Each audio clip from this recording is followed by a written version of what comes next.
ಕನಕೋತ್ಸವ ಕಾರ್ಯಕ್ರಮ. ಬಹುಶಃ ಬರಗಾಲ ಇದ್ದಂತ ಟೈಮಲ್ಲಿ ಇಷ್ಟೊಂದು ಛಾಯಾವನ್ನು ಮೂಡಿಸಂತ ಟೈಮಲ್ಲಿ ಜನರಿಗೆ ತೊಂದರೆ ಇದ್ದಂತ ಟೈಮಲ್ಲಿ ಅವ್ರು ಕನಕೋತ್ಸವ ಮಾಡ್ಕೊಳ್ಳೋದು ಬೇಕಿತ್ತ ಮುಖ್ಯಮಂತ್ರಿಗಳು ಅನ್ನಂತ ಪ್ರಶ್ನೆಯನ್ನು ಕೂಡ ನಾನು ಕೇಳ್ತೀನಿ. ಯಾಕಂದ್ರೆ ಇವತ್ತು ಕಂದಾಯ ಮಂತ್ರಿಗಳು ಬಹುಶಃ ಪರಮೇಶ್ವರ್ ಅವರು ಎಲ್ಲಿದ್ದಾರೋ ಗೊತ್ತಿಲ್ಲ, ಅವರು ತಗೊಂಡಿದ್ದಂತ ಕ್ರಮಗಳೇನು? ಬಹುಶಃ ಕಂದಾಯ ಮಂತ್ರಿಗಳು ಈ ರೀತಿ ಬರಗಾಲ ಆದಂತ ಟೈಮಲ್ಲಿ, ಅತಿವೃಷ್ಟಿ ಅನಾವೃಷ್ಟಿ ಆದಂತ ಟೈಮಲ್ಲಿ ಎಲ್ಲಿ ಮಂತ್ರಿಗಳು ಇದಾರೆ ಎಲ್ಲ ಕಡೆ ಹೋಗಿ ವೀಕ್ಷಣೆ ಮಾಡಬೇಕು, ತೊಂದರೆ ಆದಂತ ಜನರಿಗೆ ಅವ್ರಿಗೆ ಆಶ್ವಾಸನೆ ಕೊಡಬೇಕಾಗುತ್ತೆ.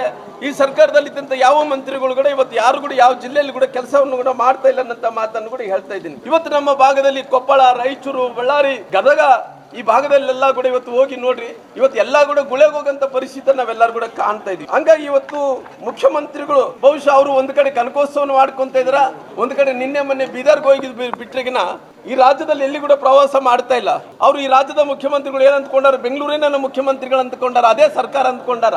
ಬಹುಶಃ ಬೆಂಗಳೂರೊಂದು ನಾನು ನನ್ನ ವಶಕ್ಕೆ ಪಡಿಸ್ಕೊಂಡ್ರೆ ಬಹುಶಃ ಕರ್ನಾಟಕ ರಾಜ್ಯನೇ ವಶಪಡಿಸ್ಕೊಂಡಿದ್ದೇನೆ ಅನ್ನಂತ ರೀತಿಯಲ್ಲಿ ಬೆಂಗಳೂರೊಂದೇ ಕಾನ್ಸಂಟ್ರೇಷನ್ ಮಾಡ್ತಾ ಇದ್ದಾನೆ.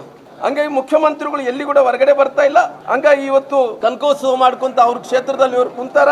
ಹಂಗಾಗಿ ಇವತ್ತು ಈ ರಾಜ್ಯದಲ್ಲಿ ಇವತ್ತು ಬರಗಾಲ ಇದ್ದಂತ ಟೈಮಲ್ಲಿ ಕೂಡ ಸಮಸ್ಯೆಗಳನ್ನು ಪರಿಹಾರ ಮಾಡ್ಕೊಡಂತ ಕೆಲಸ ಆಗ್ತಾ ಇಲ್ಲ.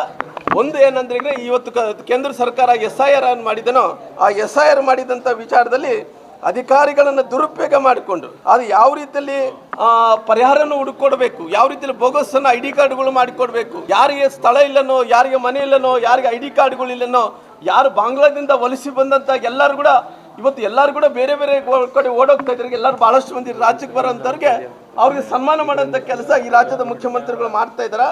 ಹಂಗಾಗಿ ಇವತ್ತು ಯಾವ ರೀತಿಯಲ್ಲಿ ಅವ್ರಿಗೆ ಟ್ರೈನಿಂಗ್ ಅನ್ನು ಕೊಡೋಂಥ ಕೆಲಸ ಆಗ್ಬೇಕನ್ನಂಥದ್ದು ಇವತ್ತು ಸರ್ಕಾರ ಮತ್ತು ಮುಖ್ಯಮಂತ್ರಿಗಳು ಈ ರೀತಿ ನಿರ್ಧಾರಗಳನ್ನು ತಗೊಂಡಂತ ಕೆಲಸ ಮಾಡ್ತಿದ್ದಾರೆ. ಅದಕ್ಕೋಸ್ಕರ ಈ ಸರ್ಕಾರಕ್ಕೆ ನಾನು ಪೂರ್ಣ ಘಂಟಾಘೋಷವಾಗಿ ಈ ಸರ್ಕಾರಕ್ಕೆ ಇವತ್ತು ಅಂದ್ರೆ ಮಾನ ಮರ್ಯಾದೆ ಇದ್ರಿಗಿನ ಇವತ್ತು ಜನರ ಕಷ್ಟದಲ್ಲಿದ್ದಂಥ ಟೈಮಲ್ಲಿ ಸ್ಪಂದಿಸಂತ ಕೆಲಸ ಆಗಬೇಕು. ಮುಖ್ಯಮಂತ್ರಿಗಳು ಬೆಂಗಳೂರನ್ನು ಬಿಟ್ಟು ಇವತ್ತು ಇಡೀ ಕರ್ನಾಟಕ ರಾಜ್ಯದಲ್ಲಿ ಓಡಾಡಿ ಇವತ್ತು ಬರಗಾಲ ಇದ್ದಂಥ ಟೈಮಲ್ಲಿ, ಅತಿವೃಷ್ಟಿ ಇದ್ದಂಥ ಅನಾವೃಷ್ಟಿ ಇದ್ದಂಥ ಟೈಮಲ್ಲಿ ಇವೆಲ್ಲನೂ ಕೂಡ ಸರಿಪಡಿಸಂತ ಕೆಲಸ ಮಾಡಬೇಕು. ಯತೀಂದ್ರ ಸಿದ್ದರಾಮಯ್ಯ ಇವತ್ತು ನಗರಾಭಿವೃದ್ಧಿ ಮಂತ್ರಿಗಳು ಏನಾಗಿದ್ದಾರೋ ಅವರು ಇವತ್ತು ಆಗಿರೋಂಥದ್ದು ತಪ್ಪನ್ನಂಥ ವಿಚಾರವನ್ನು ಹೇಳಿದ್ರೆ ಸರ್ಕಾರ ಅದ್ರ ಬಗ್ಗೆ ಕೂಡ ಕ್ರಮವನ್ನು ತಗೊಂಡಂತ ಕೆಲಸ ಆಗಬೇಕು.